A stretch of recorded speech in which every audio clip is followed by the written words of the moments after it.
ನಮಸ್ಕಾರ ಸ್ನೇಹಿತರೆ, cook style dairy ಚಾನಲ್ಗೆ ನಿಮಗೆ ಸ್ವಾಗತ. ನಾನು ಇವತ್ತು ಮಾಡ್ತಾ ಇರೋಂಥ ರೆಸಿಪಿ ನುಗ್ಗೆ ಸೊಪ್ಪು ಹೆಸರುಬೇಳೆ ಪಕೋಡ ಮಾಡಿ ತೋರಿಸ್ತಾ ಇದ್ದೀನಿ. ತುಂಬ ಟೇಸ್ಟಿಯಾಗಿ ಮಾಡಿ ತೋರಿಸ್ತಾ ಇದ್ದೀನಿ. ಅದಕ್ಕೆ ಏನೇನು ಪದಾರ್ಥಗಳು ಬೇಕು, ಯಾವ ರೀತಿ ಮಾಡೋದು ಅಂತ ತೋರಿಸ್ಕೊಡ್ತೀನಿ. ಅದಕ್ಕಿಂತ ಮುಂಚೆ ನೀವು ನನ್ನ ಚಾನಲ್ನ ಯಾರೆಲ್ಲ ಫಸ್ಟ್ ಟೈಮ್ ನೋಡ್ತಾ ಇದ್ದೀರಾ ಸಬ್ಸ್ಕ್ರೈಬ್ ಮಾಡ್ಕೊಳ್ಳಿ, ಹಾಗೇನೆ ಬೆಲ್ಲೈಕನ್ ಮೇಲೆ ಕ್ಲಿಕ್ ಮಾಡಿ.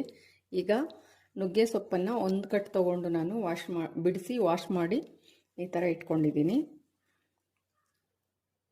ಹಾಗೆಯೇ ಒಂದು 4 ಸ್ಪೂನ್ ಆಗೋಷ್ಟು ಹೆಸರುಬೇಳೆನ ನೆನೆಸಿ 1 ಅವರ್ ನೆನೆಸಿ ಇಟ್ಕೊಂಡಿದ್ದೀನಿ. ಇದು ಮಿಕ್ಸಿಗೆ ಹಾಕ್ಕೊಳ್ತೀನಿ.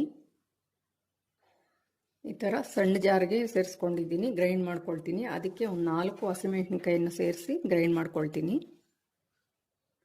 ಈ ಥರ ಗ್ರೈಂಡ್ ಮಾಡ್ಕೊಂಡಿದ್ದೀನಿ. ನುಗ್ಗೆ ಸೊಪ್ಪಿಗೆ ಸೇರಿಸ್ತಾ ಇದ್ದೀನಿ. ಈಗ ಸಣ್ಣ ಕಪ್ಪಲ್ಲಿ ಅರ್ಧ ಕಪ್ ಆಗೋಷ್ಟು ಅಕ್ಕಿ ಹಿಟ್ಟನ್ನು ತಗೊಂಡಿದ್ದೀನಿ, ಅದನ್ನು ಸೇರಿಸ್ತಾ ಇದ್ದೀನಿ. 2 ಈರುಳ್ಳಿನ ಸ್ಲೈಸಾಗಿ ಕಟ್ ಮಾಡಿದ್ದೀನಿ, ಅದು ಸೇರಿಸ್ತಾ ಇದ್ದೀನಿ ಸಣ್ಣ ಸಣ್ಣದಾಗಿ. ಅರ್ಧ ಕಪ್ಪು ಕ್ಯಾಪ್ಸಿಕಮ್ಮು ಸಣ್ಣ ಸಣ್ಣದಾಗಿ ಕಟ್ ಮಾಡಿ ಸೇರಿಸ್ಕೊಳ್ತಾ ಇದ್ದೀನಿ. ಸ್ವಲ್ಪ ಕೊತ್ತಂಬರಿ ಸೊಪ್ಪು ಸಣ್ಣದಾಗಿ ಕಟ್ ಮಾಡಿ ಅದನ್ನು ಸೇರಿಸ್ತಾ ಇದ್ದೀನಿ. ಕರಿಬೇವಿನ ಸೊಪ್ಪು ಸಣ್ಣದಾಗಿ ಕಟ್ ಮಾಡಿ ಒಂದು 1/4 ಕಪ್ ಆಗೋಷ್ಟು ಸೇರಿಸ್ಕೊಳ್ತಾ ಇದ್ದೀನಿ. ಹಾಗೆಯೇ ಒಂದು ಬೆಳ್ಳುಳ್ಳಿನ ಬಿಡಿಸಿ ಜಜ್ಜಿ ಸೇರಿಸ್ಕೊಳ್ತಾ ಇದ್ದೀನಿ. ಒಂದು ಅರ್ಧ ಕಪ್ಪು ಹಸಿ ಕೊಬ್ಬರಿನ ತುರಿದು ಸೇರಿಸ್ಕೊಳ್ತಾ ಇದ್ದೀನಿ. ಹಾಗೆಯೇ ಸ್ವಲ್ಪ ಚಕ್ಕೆ ಲವಂಗನ ಈ ಥರ ತರಿಯಾಗಿ ಕುಟ್ಟಿ ಸೇರಿಸ್ಕೊಳ್ತಾ ಇದ್ದೀನಿ. 1 ಸ್ಪೂನು ಶುಂಠಿ ಬೆಳ್ಳುಳ್ಳಿ ಪೇಸ್ಟನ್ನು ಸೇರಿಸ್ಕೊಳ್ತಾ ಇದ್ದೀನಿ. ಒಂದು ಅರ್ಧ ಕಪ್ಪಿನಷ್ಟು ಗೋಡಂಬಿನ ಈ ಥರ ಸಣ್ಣ ಸಣ್ಣದಾಗಿ ಕಟ್ ಮಾಡಿ ಸೇರಿಸ್ಕೊಳ್ತಾ ಇದ್ದೀನಿ.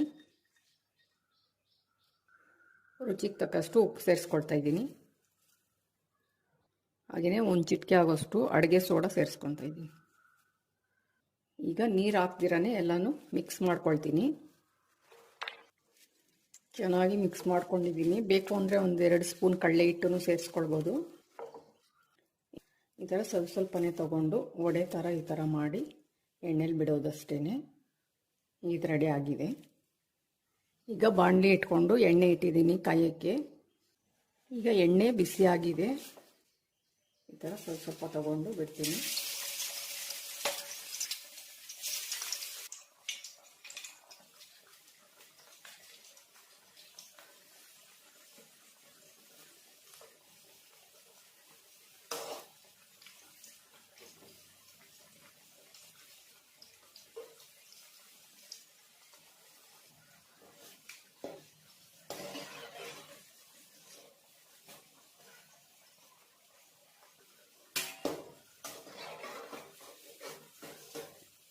ಇದು ಚೆನ್ನಾಗಿ ಫ್ರೈ ಆಗಿದೆ, ತೆಗಿತಾ ಇದ್ದೀನಿ.